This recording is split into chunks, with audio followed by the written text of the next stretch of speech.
Story today, South Africa celebrated Women's Day. Throngs of people marched in Pretoria to celebrate the 60th anniversary of the iconic 1956 Women's March. The march started at the Lillian Ngoyi Square, where a monument honouring the women of 1956 was unveiled. It then proceeded to the Union buildings, where President Jacob Zuma delivered a keynote address. This is how the celebrations unfolded in the capital city today. Formerly known as SABC Square, now Lillian Ngoyi Square is home to the Living Women's Monument. It has statues of Lillian Ngoyi, Helen Joseph, Rahima Musa and Sophie de Bruyn. Halala, Mama Helen Joseph, halala! Leaders of the Women's March to Union buildings 60 years ago. The monument was unveiled by President Zuma. Deputy President Cyril Ramaphosa, as well as ministers and other dignitaries, witnessed the occasion.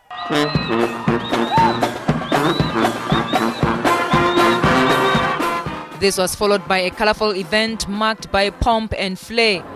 Behind these law enforcement officers, scores of people, mostly women, marching from Lillian Ngoyi Square to the Union buildings. They retraced the footsteps of the women of 1956 while celebrating achievements of women in all sectors. But hurdles remain. It is for the youth to take the baton that we have already handed over to them and to fight the ills and the injustices in our country right now, which are the increase in abuse, which are the increase of the abuse of women, of violence against women and children, and the wage gap, and the inequality, the poverty, and the increasing gap between the rich and the poor.